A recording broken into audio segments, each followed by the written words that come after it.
What up and welcome to Rama Screen YouTube channel, and here's my review of Peacock's new documentary film, Matthew Perry, A Hollywood Tragedy. Let's rock this. Okay, the way I would describe most of Peacock streaming service true crime documentaries is they are opportunistic.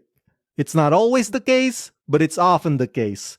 They are mainly about getting it out there before the competition does. Examples like the Gabby Petito docu a few years ago, and the TikTok star murders docu, and of course the recent Didi docu, which I completely trashed in my video because it was so poorly put together.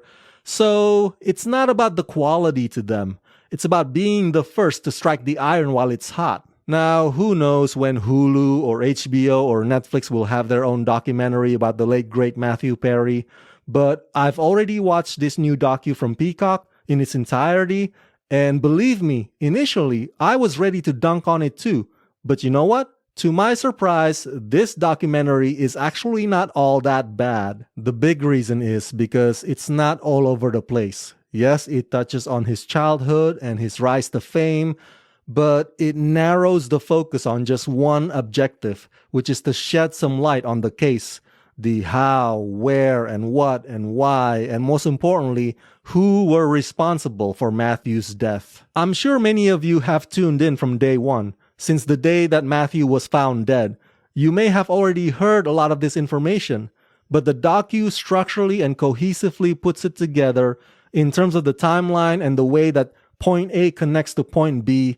But they are not without their flaws though. On October 28th, 2023, the news that actor Matthew Perry was found dead at home in Los Angeles shocked the world.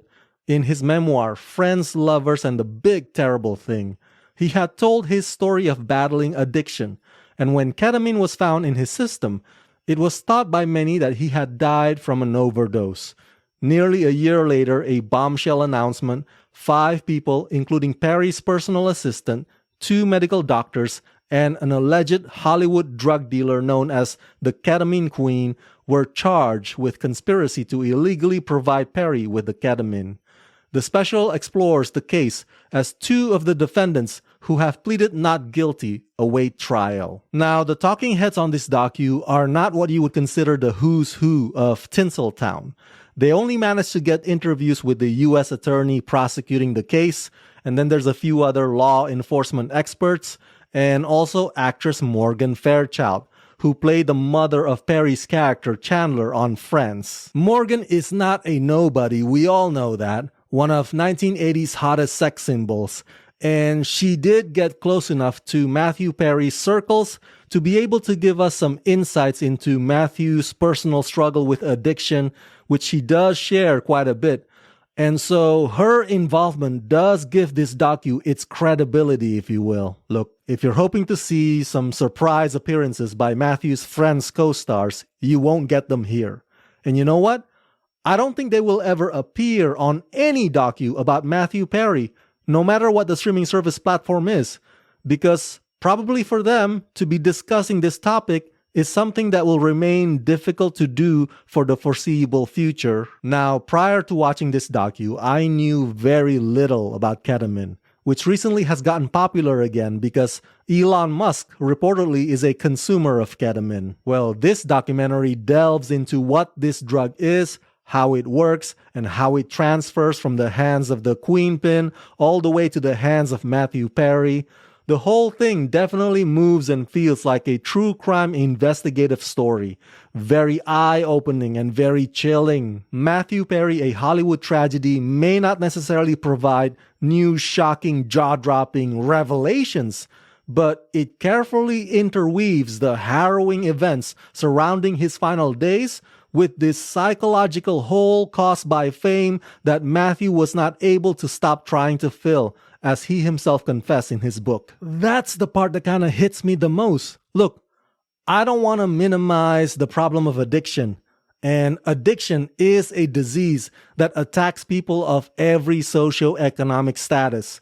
But man, when this documentary keeps saying over and over again that money can't buy you happiness, well, that may be right, but Tell that to the guys living paycheck to paycheck. I mean, if the working class families of America get a fraction of Matthew's wealth, they will be beyond happy. I bet you my left nut they will be euphoric and joyful for the rest of their lives. So call me a bad guy if you want, but forgive me if sometimes I find it hard to empathize with a woe is me rich celebrity. But anyway, the thing I hate about this documentary is the score or the music that's annoyingly jarring. It sounds like a music for some movie trailer, and it frequently escalates and overpowers the monologues to the point where a lot of the times you can barely hear what they're saying. And I get it. This is a documentary film, not a documentary series. So this is purposely designed to have very little room to breathe.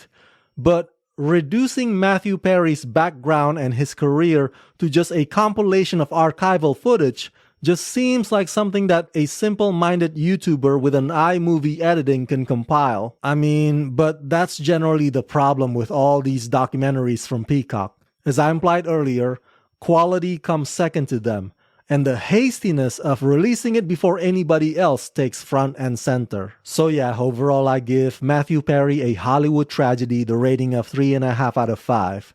Despite this documentary's shortcomings, it will still strike a chord with those of you Matthew Perry fans whose emotional connection with Friends, specifically his character Chandler, trumps any adequate sufficient attempt to retell his story in any shape or form.